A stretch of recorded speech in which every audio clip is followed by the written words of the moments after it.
Recapping what we saw yesterday, the Vikings, they're real. They're 5-0, but that NFC North, everybody is a winning team right now. Vikings 5-0, Lions 3-1, Bears and Packers 3-2.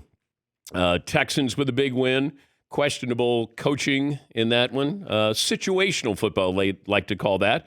The Ravens against the Bengals. That was a great finish there. Jags got a win. Yay. Yay.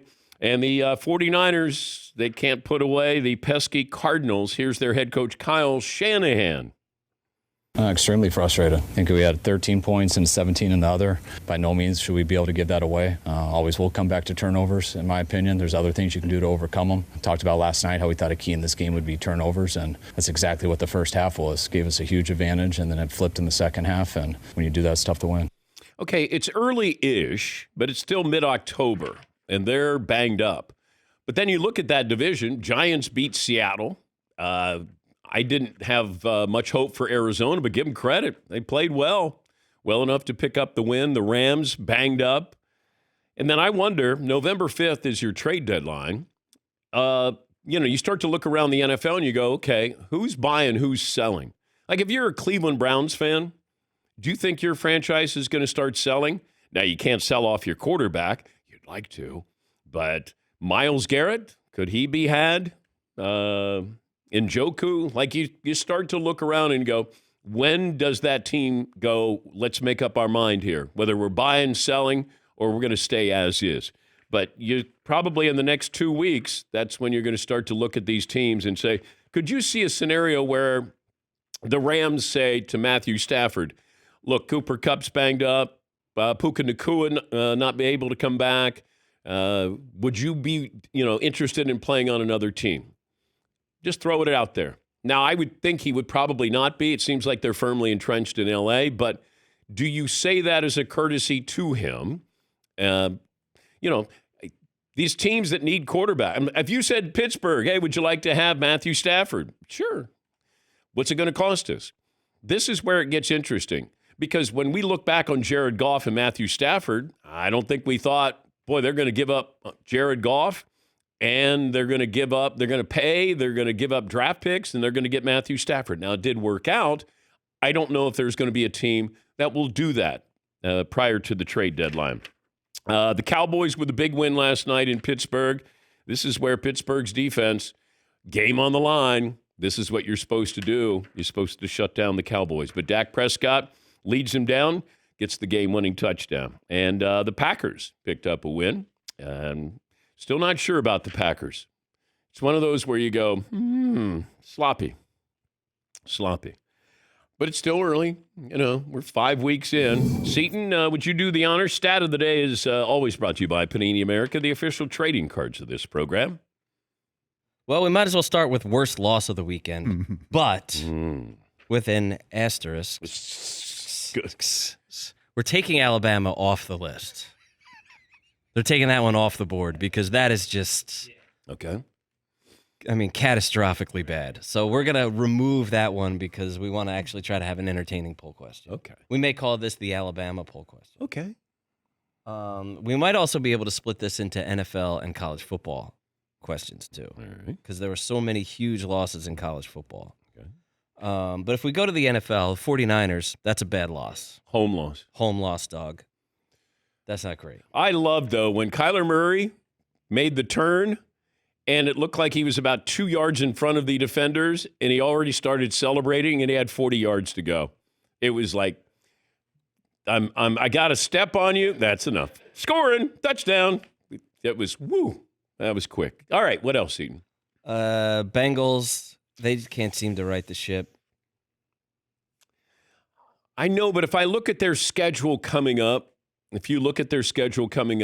Bengals can get back in this. It's just their defense has not played well at all. Joe Burrow was awesome yesterday. Yeah. Unbelievable. Yeah, Paulie. The Bengals had a chance to win it. McPherson, their field goal kicker, got the blame. It says on all the headlines, McPherson misses field goal to win game for Bengals. The holder dropped the ball and put the ball sideways for the kicker to kick. But let's get some blame on the holder. Let's take it like a BH. It should be called a BH, a bad hold or something. Need a new stat. Okay. Because that was not the kicker's fault. No, it wasn't.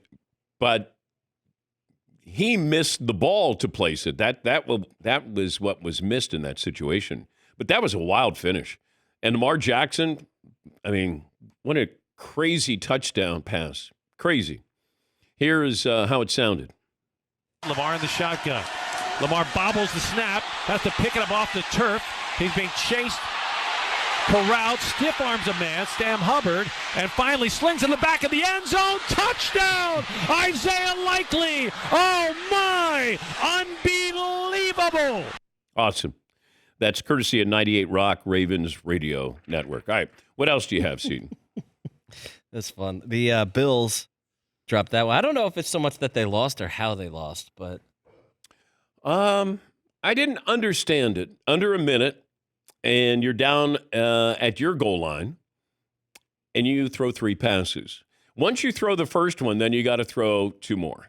And I just thought, don't give. They had their timeouts left. Why are you giving them the opportunity?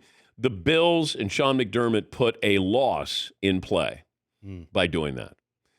Now, they might have gotten the ball back and had a little bit of time left, but run the football. Don't be throwing 20-yard passes here and live to, have another, overtime. Yes. What else, Seton? I'm going to throw the Colts in there.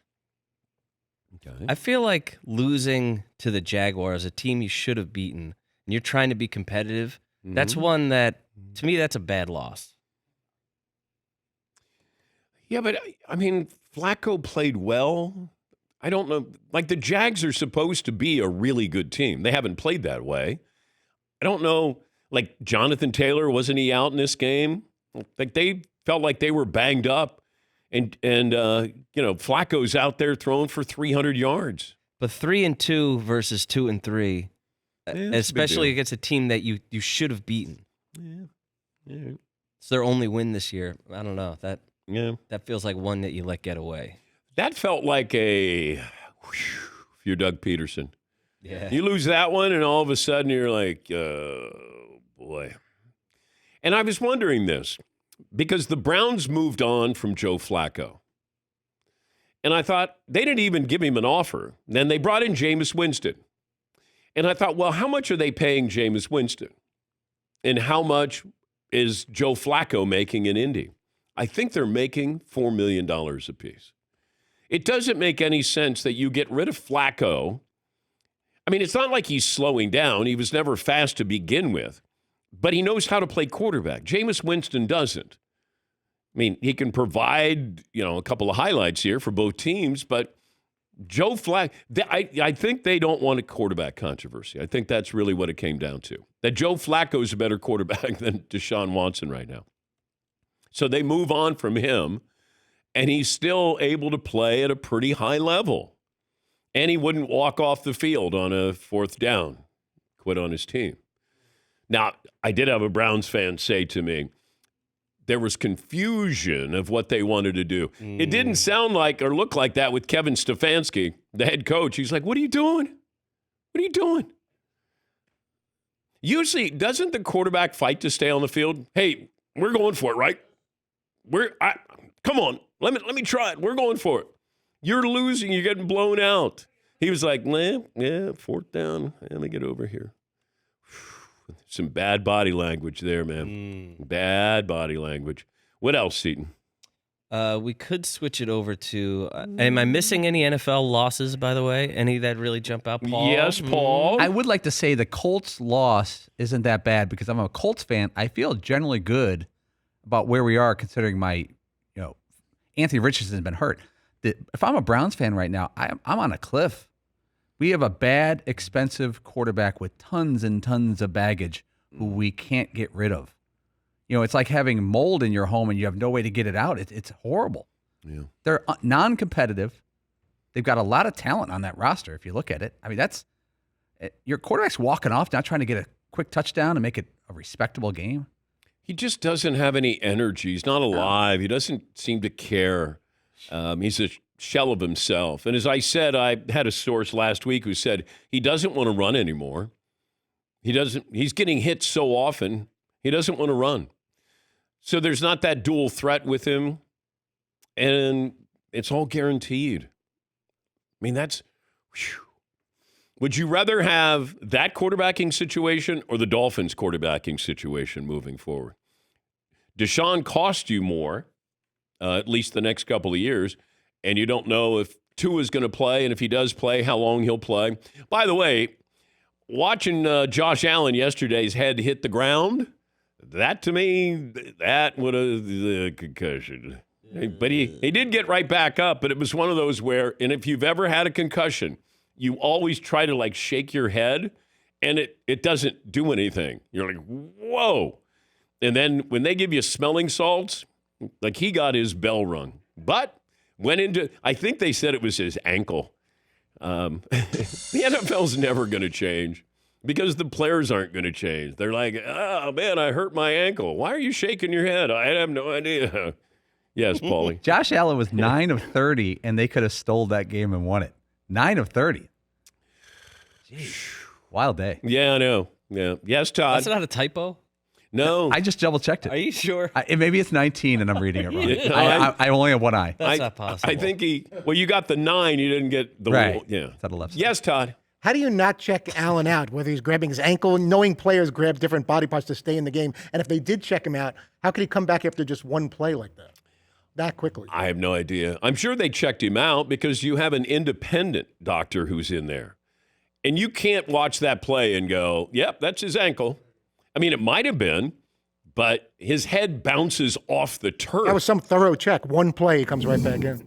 By the way, watching my New York Jets with Aaron Rodgers, not good. It's 17-0. And you'd want to talk about body language. Now, nobody's worse than Deshaun Watson. But Aaron Rodgers, dude, let's go. Come on. They could easily have 2 more wins that ended up, losses there. I mean, let's go. We got to speed up the process here. And play calling, if I'm the Jets, I got to throw the ball early. I don't want to run the football, especially against Minnesota, because Minnesota is waiting for 3rd and long. That defense is waiting. They had 3 interceptions. I mean, what are you doing? And I said this at the beginning of the year. Robert Saleh is either the coach of the year or he gets fired. I mean, really, that's what it's all about. And I don't think he's much of a coach, but maybe they can play their way out of Robert Saleh getting fired. Yes, Mark. Aaron Rodgers should just be the OC. Like, you know what? I'm calling plays from now on. Because obviously what Nathaniel Hackett's doing is not working. Well, you don't think he is the OC? His best friend's the offensive coordinator. I don't think there's any friction between the two. It probably is like, hey, I'm going to run this. All right, sounds good to me. That's probably the discussion. Yeah, Paulie. We talked about inventions last week. We still need some type of reminder to our phones that there's a London game at 9:30 in the morning Eastern. And even if you're on the West Coast, it's really early. I missed half of the first quarter, and I totally was aware of that game being on and what time. But I'm running around, doing and stuff. So did the Jets. Yes. They missed a good portion of that. Here's Aaron Rodgers after the loss. That was below my standard. I just found out I've never thrown 2 picks in the first quarter before. So that's a first. One of us cost, obviously, 7, and the other, could have cost 3. So in a game where you lose by 6, plays like that are exponentially highlighted. So 3 turnovers for me is definitely out of character, and I'm disappointed. They have to get Davante Adams. It's not a question anymore. If they get him or if they don't. No, they have to have him. Have to. Because that offense is not scaring anybody. Defense, they've ruined some really good defensive performances here. Yeah, Marv. But how much angrier are Jets fans going to be when they still put out a turnout like this with Davante Adams? Well, if that's the case, you might be looking at the quarterback. Certainly the offensive coordinator. Yeah, Paulie. It's a weird situation. Like the Davante Adams Jets trade is dependent on the Jets' status. Let's say I would have thought it would have been done last week or early this week, but if they lose to the Bills this week, they're what? They would be 2 and 4. Yeah, 2 and 4. What are the odds of making the playoffs at 2 and 4? and you're going to go all in on an expensive wide receiver at 2-4, or you maybe say like, not this year, didn't work out. I don't know. I wonder if it's a sliding scale of interest based off your status as a playoff team. Yeah, at some point, it's like, why bother? But it feels like the AFC East is there. I mean, New England can be competitive. I mean, Miami, I don't know. Buffalo didn't look good. It's there. Like, this is there for the Jets to take. Their offensive game planning is terrible.